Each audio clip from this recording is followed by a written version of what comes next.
그래서 제가 자꾸 이 그림을 한 번 더 보여드리고 싶은데 여기서 보시다시피 저 오른쪽 아래 분단 붕괴와 한반도 자유화, 즉 한반도 지정학은 한반도 지정학과 한반도 자유화는 미중 전쟁과 중국 자유화의 부분 집합입니다. 극단적으로 말하면. 미중 전쟁과 중국 자유화가 진행이 되면 될수록 분단 붕괴 올 수밖에 없어요. 저거. 74년 묵은 휴전선 혹은 38선에서 기인한 휴전선이 무너질 수밖에 없다. 남북 분단이. 그러면 미중 전쟁과 중국 자유화는 그럼 왜 생긴 거냐? 뭐 트럼프가 별종 맞아서 생긴 거냐? 아니라고요. 미국의 거대한 보수혁명이 진행되고 있기 때문에 생긴 일이에요. 그럼 미국의 거대한 보수혁명은 왜 생긴 거냐? 현대 문명이 질적으로 변화해버린 거예요. 지난 몇십 년 동안.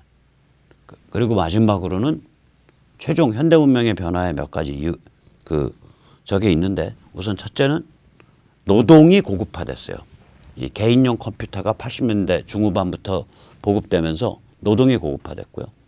두 번째는 2010년에 스마트폰이 나오면서 그리고 2005년에 HTML5 그러니까 www 인터넷 표준이 바뀌었어요. HTML. 그 표준이 바뀌었기 때문에 지금 우리가 유튜브도 볼 수 있고 뭐 트위터도 할 수 있고 페이스북도 할 수 있고 뭐 카톡도 할 수 있는 거예요. 그 표준이 바뀌어서 그런 거예요. 그 표준이 2005년에 바뀐 표준이 정해졌고 2010년이면 바뀐 표준이 일반화됐다고요. 그때 스마트폰이 또 일반화돼요. 그러면서 우리가 소셜미디어 뭐 트위터니 페이스북 같은 소셜미디어와 그리고 유튜브와 같은 그런 거를 쓰기 시작했다고요. 광범위하게. 그러면 옛날에 매스컴 미디어, 빅미디어가 다 이제 망해가죠. 그리고 사람들이 다 개인 관점을 갖죠. 제대로 된 개인이 돼가는 거 아니에요. 사람들이 개인 관점을 가지는 그러한 존재가 되면 전체적으로 세뇌 이런 게 안 먹혀요. 선동이. 진실로 수렴해 간다고요. 극단적으로 말해서 우리가 만약에 2016년 11월에 지금과 같은 유튜브 네트워크와 지금과 같은 소셜미디어 네트워크를 가지고 있었다면 탄핵 못 일어났죠. 탄핵 못 일어났습니다. 요번에 쟤들 조국 덮으려고 그러다 실패하는 이유는 유튜브와 소셜미디어 때문에 실패하는 겁니다. 안 덮어지는 거예요. 안 덮어져요. 거기다가 조중동도 물어뜯고 있고. 그래서 못 덮어지는 거예요. 그냥. 자, 그러면 아까도 말씀드렸듯이 노동이 고급화되었고 지난 한 40년 동안. 그 다음에 한 30년 동안 노동이 고급화되었고 그 다음에 그 세계 시장이 들어섰고 그게 한 25년 되죠. 1994년이 WTO니까. 그리고 마지막에 2010년부터 유튜브와 소셜미디어가 일반화됐고 스마트폰이. 그 다음에 2014, 15년경부터 미국의 에너지 혁명이 완성됐거든요. 이런 것 때문에 미국의 석유혁명이, 셰일혁명이 이런 것 때문에 현대 문명이 질적 변화를 할 수밖에 없는 거예요. 그럼 이게 또르륵 꽤 있는 일이잖아요. 아니 우리나라의 조중동과 같은 메이저 언론이라든지 혹은 이제 황교안 뭐 나경원 이런 사람들을 포함한 야당 지도자들이 이런 사정을 알면서 그러면서 문재인을 겨냥하고 586을 겨냥해야 되거든. 문재인 하야 투쟁이 뭐냐고요. 우리가 지금 문재인 하나 하야시키려고 이 투쟁하냐고. 주사파 전대협이 지금 지배하고 있는 그 권력 구조 자체를 적으로 삼아야 될 거 아니에요. 그럼 문재인 586이 되죠. 적이 최소한으로 좁혔을 때. 그래서 제가 이거는 참 그렇다. 그리고 이거를 왜 바보야 문제는 경제야 이런 슬로건으로 뽑나. 그런 슬로건 아니다. 이미 판이 경제정책 실책 그런 판이 아니다. 훨씬 더 본질적인 과제가 걸려있는 판이다. 왜 그런 얘기를 야당 지도자들이 좀 해줬으면 좋겠다. 왜 안 하냐 이 사람들이. 이게 참 안타깝습니다. 그래서 오늘은 이제 좀 묵묵을 각오를 하고 야당의 그 양쪽 흐름. 그러니까 하나는 지금 자유한국당은 지금 위에서 떠드는 사람들은 거의 뭐 탄핵 묻고 가자파예요. 탄핵 묻자파. 박근혜 묻자파. 흔히 이제 닭대가리 합창단이라 그러죠. 왜냐하면 박근혜 대통령을 닭대가리라고 막 하면서 이제 탄핵을 묶고 가자 이런 건데, 이거는 뭐로 이번에 드러났냐면 문재인 하야 범국민 투쟁본부로 드러났습니다. 왜냐? 거기 총괄본부장이 이재호예요. 10월 3일 날 그러니까 KT 교보앞 쪽에서 집회를 한다 그러죠. 거기 이제 뭐 이제 자유한국당 의원들 다 나온다는 거예요. 김진태 의원은 야 거기 어떻게 이재호가 총괄본부장인데 나가냐. 그래서 김진태 의원은 자기 못 나가겠다고 했다 그러더라고요. 제가 어저께 통화하니까. 자유한국당 의원들 좀 말하세요. 거기 총괄본부장 이재호 해갖고는 안 된다. 거기에 이름 걸은 사람 김무성, 권성동, 장제원, 김용태, 오세훈 전부 탄핵에 대해서 찬성한 사람들이잖아. 혹은 주도한 사람들. 그 사람들이 나와서 문재인 하야 범국민 투쟁본부를 하고 그 사람들이 나와서 대중 시위를 하겠다. 그러면 순진한 대중은 거기 태극기 흔드는 줄 알고 가. 제가 말씀드릴게요. 10월 3일 날 저 문재인 하야 범국민 투쟁본부에 나가시는 분들 이재호 섬기러 나가는 겁니다. 이재호. 김무성 섬기러 나가는 거예요. 태극기 흔들려고 나가는 거 아니에요. 탄핵을 섬기러 나가는 거예요. 이 사람들 주장은 뭐냐면 2020 총선에서 이기려면 그렇게 해야 되지 않냐. 지금 문재인 끌어내리려면 일단 다 힘을 모아야 될 거 아니냐. 오케이. 일단 다 힘을 모아야 될 거 아니냐. 그래서 당신들이 희생한 건 뭐냐는 거지. 당신들 마음이 그렇게 절박하다면 당신들도 뭔가를 희생하고 반성해야 될 거 아니냐. 자기는 하나도 희생하고 반성한 거 없어. 그냥 머리만 깎는 척하고.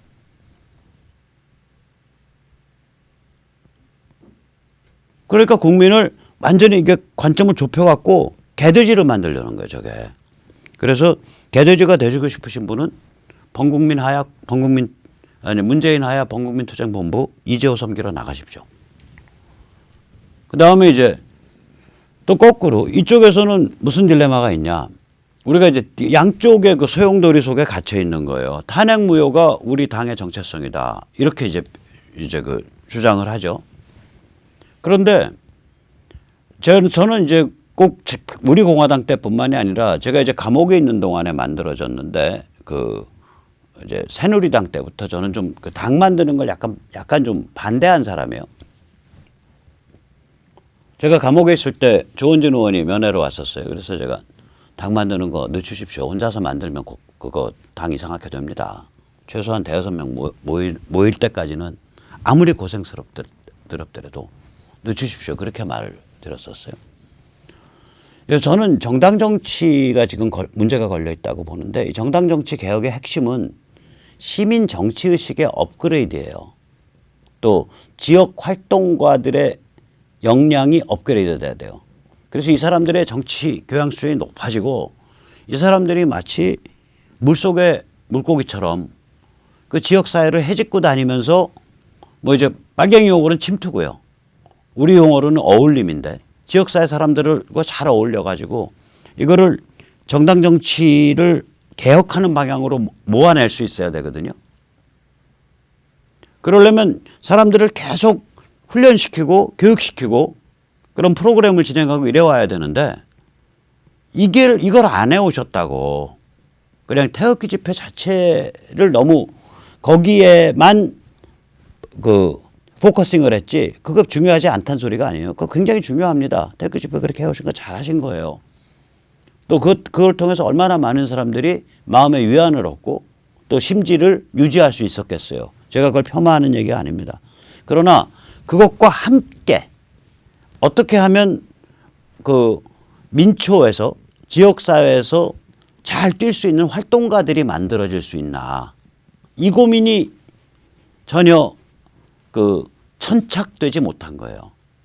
그 다음에 두 번째는 중국 자유화, 그 다음에 미국에 의한 북한 접수 해방. 이것에 대해서 끊임없이 사람들한테 교육이 이루어지고 그래서 사람들이 중국 자유화가 진행되고 있고 미국에 의한 또 미국에 의한 북한 접수 해방이 이제 하시라도 닥칠 수 있다라는 비전과 믿음을 사람들이 갖고 이런 일이 벌어졌을 때 북한 급변 사태가 벌어졌을 때 한국 정치가 크게 변한다. 그러려면 지금 우리가 오늘 무엇을 준비해야 하나? 라는 비전과 믿음을 가지고 그것과 상응이 되는 자기 그 활동 프로그램을 상상해 보도록 하는 그런 게 미약했다고요, 이게. 그러면 이제 어떻게 되냐? 다시 한번 살펴보죠. 자, 아까 봤던 이거요. 문재인 하야 범국민투쟁본부 이런 걸로 드러난 이게 결국 박근혜 묻고 가자 뭐 이렇게 되는 건데 여기 근본 문제는 뭐냐? 자유와 진실이에요. 이 탄핵은 박근혜라는 한 대통령을 겨냥한 게 아닙니다. 실제 일어난 일은 뭐냐면 대한민국과 자유민주주의가 탄핵된 거예요. 그럼 우리 각자한테는 결국 무슨 문제를 던진 거냐? 이 같은 인격살인과 인민재판과 진실경멸이 횡행하는 지평에서 나는 뭐야? 나는 어떤 존재야? 나는 폭도공화국에서 사는 개돼지가 되는 거야? 이 문제가 닥친 거라고요. 저는 그래서 탄핵 전개된 이후로 이렇게 이제 튀어나오게 그 전에는 저는 좀 정치권하고는 좀 관계없는 북한 해방이나 근본적인 아스팔트 투쟁을 많이 했었어요. 강골 아스팔트 투쟁이었는데 한 몇 년을 한 거야. 그러니까 그게 한 7, 8년 그렇게 하다가 한 7년 그렇게 하다가 탄핵되고 나서 이제 이 문제가 본격적으로 닥치니까 이 문제거든요. 우리 각자한테 야, 인격살인 인민재판 진실경멸이 횡행하는 지평에서 내가 나로서 존재할 수 있나. 다시 말하면 내 자신이 탄핵된 거라고요. 박근혜 대통령이 탄핵된 걸 넘어서서 우리 한 명 한 명이 다 탄핵된 거라고. 그런데 일부 자칭 보수 유튜버들이 탄무새, 탄핵 무효를 앵무새처럼 주장하는 자들, 우리 같은 사람들 보고 박근혜는 묻고 가야지 뭐 이런 얘기를 하면 특히 젊은 층이 막 나서 젊은 층을 내세워서 그러면 보수라는 게 뭐냐고요. 이 핵심 가치가 결국 자유와 진실이거든요. 자유라는 건 개인이고 그리고 이 시스템이 제대로 돌아가려면 진실 존중 마인드가 있어야 될 거 아니에요. 그럼 이 보수의 핵심 가치인 자유와 진실을 파괴하는 거라고요. 우파도 당연히 안 되는 거죠. 왜냐하면 우파의 핵심 가치는 보수를 옹호하는 건데. 그러니까 자칭 나 보수요, 나 우파요 하면서 바로 자유와 진실을 파괴하는 행위를 하고 있는 거예요. 이게 박근혜를 묻고 가자는 주장이. 박근혜 묻고 가자는 주장은 결국 자유와 진실에 대한 파괴입니다. 그래서 자유와 진실을 적대시하는 거는 보수도 아니고 우파도 아니에요. 제가 장담할게요. 자유한국당이 만약에 탄핵에 대해서 참여하고요. 박 대통령 석방해야 된다. 당장. 그리고 그 사법부 그 당시 언론 그다음에 우리 또 정치권 이게 다 잘못해갖고 이런 황당한 일이 벌어졌다. 이렇게 석고되지 하면요. 그날로 지지율 20%포인트 뜁니다. 머리 깎을 일 없어요. 머리 깎고 생쇼하지 마시라고. 그 다음에 두 번째는 뭐냐면 이 탄핵을 묻고 가자라는 게 결국 자유와 진실을 묻고 가자라는 것 문제뿐만이 아니라 무슨 문제가 있냐면 여기에 이 탄핵을 묻고 가자. 왜 묻고 가? 지금 뭐 문재인 때문에 나라 다 망하게 됐는데. 아니 나라 망할 것 저 걱정 안 하거든요. 왜냐? 아까도 보셨잖아요. 제가 말씀드렸잖아요. 현대 문명이 질적 변화를 일으켰고 미국의 보수혁명이 진행되고 있고 미중전쟁과 중국 자유화가 진행되고 있고 따라서 분단구조가 흔들거리고 있는데 나라가 왜 망합니까? 나라 안 망합니다. 망할 수가 없어요. 즉 다시 말하자면 뭐 문재인 때문에 나라 망한다. 그러니까 묻지마 반문연대 다 모여. 문재인 하야 범국민투쟁본부로 다 모여. 야 그런데 너 왜 옆에서 야, 탄핵 같은 그런 헛소리 하고 있어? 우리 모이는데 방해되니까 박근혜 묻어. 이거거든. 이 사람들 스토리에는요. 국내 정치가 한반도 지정학 즉 분단 74년에 의해서 규정되고 있다. 분단 74년은 미중전쟁 중국 자유화에 의해서 규정되는데 이거는 미중 밀월 50년이 끝난 거다. 그럼 미중전쟁 중국 자유화 프로젝트는 미국의 보수혁명 이 성공하고 있기 때문에 나온 프로젝트다. 그리고 미국의 보수혁명은 현대 문명이 변곡점을 통과한 데다가 세계 석유 안보 질서가 들어섰기 때문에 나온 일이다. 이 얘기가 없는 거예요. 없잖아. 이재호 그런 말해요. 김무성 그런 말해요. 유승민 그런 말해요. 아무도 안 해요. 탄핵 묻고 가자는 사람들 중에 저 말하는 사람이 하나도 없어요. 왜냐? 저 말을 하게 되는 순간 야 이거 큰 판이구나. 여기서 한번 잘해봐야겠다. 우리가 이미 자유혁명 물결 속에 있네. 우리 사회의 문화심리 전반을 뒤집을 수 있네. 그렇다면 자유와 진실이라는 근본 가치를 우리가 지켜줄 수 있겠네. 오케이, 그렇다면 자유와 진실을 깨부숨으로써 완전히 경멸함으로써 일으켰던 사건이었던 탄핵을 이제 뒤집어야 되네. 이 결론이 되거든. 그래서 탄핵을 묻고 가자라는 사람들은 저 얘기를 절대로 못해요. 저 얘기를 절대로 못한다고. 이런 얘기밖에 못하는 거예요. 문재인 끌어내린 다음에 개혁에 대해서 고민해 볼게요. 끌어내리기 위해 저희에게 펴주세요. 이재호, 김무성, 권성동, 김용태 하는 말이 이 얘기 아니에요. 오케이. 제가 그 사람들한테 묻고 싶은 건 뭐냐면 참 처량하게 울부짖네. 처량하게 낑낑거리네. 근데 그 낑낑거리는 울음 뒤에 너의 진정성 1%어치도 있냐? 그걸 묻고 싶은 거예요. 자, 그러면 또 거꾸로 이쪽은 무슨 문제냐? 이쪽은 탄핵 무효 주장하고 그거 관철시키는 게 우리 당의 정체성이다. 이런 쪽이잖아요. 근데 이게 닮은 꼴이에요. 왜 닮은 꼴이냐? 이 자유혁명 개념이 없어. 여기서도 전 참 궁금하게 생각하는 게 탄핵에 대해서 저거 사기 탄핵이야. 저거 인격살인이야. 라고 비판할 정도의 안목이 있으면 그걸 하루빨리 이 자유혁명 비전으로 업그레이드 시켜야 돼요. 즉 다시 말해서 야 현대 문명이 완전히 바뀌었고 미국이 세계 석유 안보 질서를 잡았어. 그래서 미국의 보수혁명이 진행되고 있고 그 미국의 보수혁명이 성공함에 따라서 미중전쟁, 중국 자유화가 진행되고 있어. 그 미중전쟁과 중국 자유화가 진행됨에 따라서 이제 분단이 무너질 참에 이르는 거야. 북한의 급변사태 날 참에 이르는 거야. 그러면 국내 정치 쓰나미 일어나. 오케이, 우리가 이런 큰 비전을 가지고 그럼 이 판에 한번 우리가 영국이나 미국을 넘어서는 그런 풀뿌리 정치 문화 한번 만들어 보자.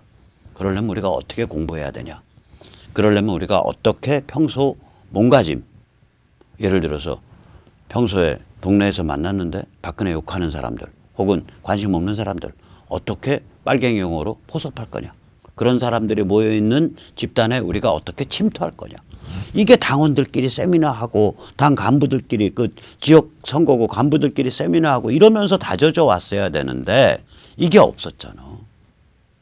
그냥 나는 탄핵 무효 주장하니까 정의는 내 편이고 선은 내 편이고 당은 정치 실천인데. 즉 다시 말하자면 탄핵 무효 사기 탄핵을 주장해온 이쪽에서도 우리가 자유혁명의 물결 속에 있다. 그다음에 이 자유혁명의 물결 속에서 우리 사회의 문화심리 전반을 뒤집을 수 있다. 이 믿음이 약했던 거예요. 그럼 현실 정치에서 뭘로 나타나냐?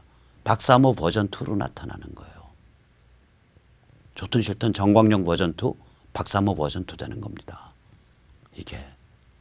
그러니까 이 지금 두 개가 이제 선거판이 다가오니까 두 개가 맹렬하게 소용돌이를 치거든요. 그러면 좀 냉정하게 생각을 하는 이 자유시민이 설 자리가 이제 하루하루 지날수록 이제 좁아져 와요.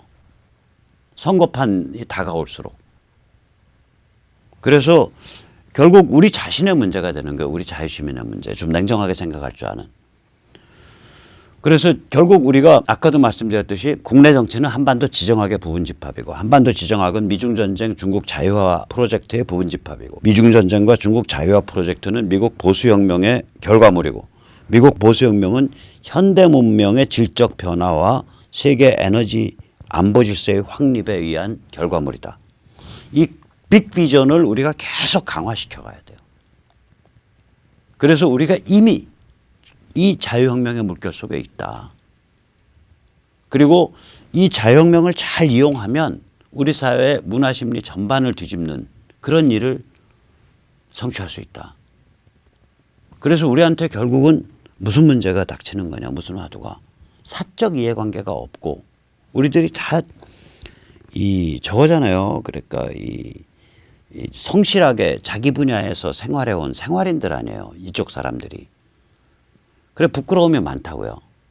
동창이 아니거나 친척이 아니거나 같은 직종이 아니거나 같은 직장이 아니면 말을 잘 못 섞어요. 부끄러움을 타고 또 사적 이해관계가 없단 말이에요. 뭐 정당 드나들면서 뭐 용돈을 벌이를 하겠다든지 혹은 정당을 드나들어서 무슨 뭐 구의원 시의원을 하겠다든지 혹은 정당을 드나들어서 무슨 뭐 시비지 국유지 임대 받아가지고 주차장을 하겠다든지 이런 사적 이해관계가 없다고 이쪽 사람들이. 그럼 사적 이해관계도 없고 부끄러움도 많이 타는 사람들이 선거구별로 지역구별로 네트워크를 이룰 수 있을까? 그런 꿈 같은 그런 이상주의적 그 과제를 과연 우리가 해낼 수 있을까? 우리한테는 궁극적으로 그 문제가 닥치는 거예요. 다시 말하자면 자유한국당 비판하고 우리공화당 비판하고 나면 그 비판이 결국 저 자신한테 오는 거예요. 우리 자신한테. 오케이. 그런 문제점들이 있어. 그 집에 다. 어떻게 넘을 텐데? 그럼 우리 자신한테 오는 거야. 문제가. 왜냐면 이게 그분들을 막 비판하다가도 참 그럴 수밖에 없겠다 이런 생각이 드는 게 특히 우리공화당 열렬 하시는 분들. 저는 우리공화당 완전히 둘로 나눠본다니까요. 그러니까 위에 지도부하고 밑에 열혈 민초 둘은 전혀 달라요. 제가 지금 비판의 문제를 제기한 거는 지도부입니다. 지도부에서 문제를 제기하는 거예요. 그러면은 이제 이게 그렇게 비판하다가도 참 어려운 과제였겠다. 지금 말은 이렇게 쉽게 비판할 수 있지만 결국 다 까고 나면 딱 그거 남는 거예요. 뭐냐? 사적 이해관계가 없는 성실하게 살아온 민초 시민이 지역구 단위에서 네트워크를 만들 수 있을까? 이런 문제예요. 이 굉장히 이상주의적이고 그리고 위대한 실험이 저희 눈앞에 닥쳐 있고 저는 그걸 만들 수 있다고 봅니다. 왜냐? 그거 못 만들면 다시 결국 이렇게 되는 거 아니에요. 박근혜 묻고 가자라는 쪽이 돌아가면서 박근혜 대통령 그건 사기 탄핵이었다라고 말하는 쪽을 마지널라이즈 한다고요. 그러니까 옆으로 밀어버려서 소수파로 만들어버려요. 왜냐면 여기가 이게 힘을 받으려면 이 정당이 문제가 아니라 이 밑바닥의 민초의 정치 문화가 문제이기 때문에 다시 말하자면 좀 자기 나름대로 앞가림 좀 하는 사람이고요. 소셜미디어나 유튜브로 계속해서 제대로 학습을 하고 그 정치 교양이 높아져 가고 회비 내고 그리고 마실 다녀서 낯선 사람과도 선거구 단위에서 만나서 이야기하고 상호 존중하고 이럴 수 있는 네트워크 그런 그런 틀이 한 지역구에 한 100명, 200명 안 만들어지면 어떤 정치인 꼽아놨고 어떤 정당 꼽아놔도 안 돌아간다고 이게. 또 거꾸로 그런 100명, 200명의 틀이 만들어지면 간첩 정부가 아니면 대충 줄 서서 자기 처신해요. 그건 국회의원 하시는 분들한테 아무나 물어보세요. 혹은 정당 정치 아시는 분들한테 아무나 물어보세요. 한 지역구에 열혈, 자연 발생적 자생성을 가진 지지자 그룹이 100명, 200명 존재하면 어떻겠습니까? 라고 한번 물어보세요. 물어보시면은 그건 무섭죠. 그럼 저희가 다 그 말 들을 수밖에 없죠. 그 얘기 그냥 나와요. 그냥 나옵니다. 자, 그래서 이제 그것과 관계돼서 우리가 아까도 말씀드렸듯이 탄핵 묻고 가자라는 분위기에 취한 사람들이 만들어내는 국회의원들이 만들어내는 그 10월 3일 행사, 그 문재인 하야 무슨 범국민투쟁위원회 행사 이런 데 가지 마시고 10월 3일 날은 시청 앞으로 오십시오. 교보, KT, 광화문 이쪽 그 북쪽 광화문 북쪽 가지 마시고 광화문 남쪽 오세요. 세종문화회관 남쪽. 아니 그 이순신 장군 동상 남쪽. 서울시청 앞에 무지하게 모입니다. 그날. 한국교회 기도의 날 행사가 12시에서부터 14시, 그러니까 12시에서부터 오후 2시까지 있고요. 이거는 전국 17개 광역시 226개 시군구 기독교 연합이 주관합니다. 그 다음에 14시부터는 자유혁명을 위한 국민저항이라는 행사가 펼쳐지는데 이게 무려 1, 2, 3부로 이어집니다. 14시, 즉 오후 2시에서부터 오후 5시 사이는 서울시청 앞 중앙집회가 펼쳐지고요. 그 다음에 오후 5시 30분에서 8시 30분까지는 지하철 거점역 5군데에서 8군데로 나눠질 겁니다. 지하철로 이동하셔서 분산 집회하시고 그리고 또 뭔가 분이 안 풀린다. 더 주장해야겠다라는 열혈들은 분명히 아침에 옷을 두껍게 갖고 오시고 깔게 갖고 오시고 그래서 21시부터 밤 9시부터 시청 앞에서 심야 집회를 다시 펼칩니다. 그래서 이렇게 잘 조직된 집회가 있고요. 이제 한 내일쯤 되면 제가 이 집회에 관한 또 재밌는 소식 전하겠습니다. 자, 그럼 오늘 여기까지 모시겠습니다. 감사합니다.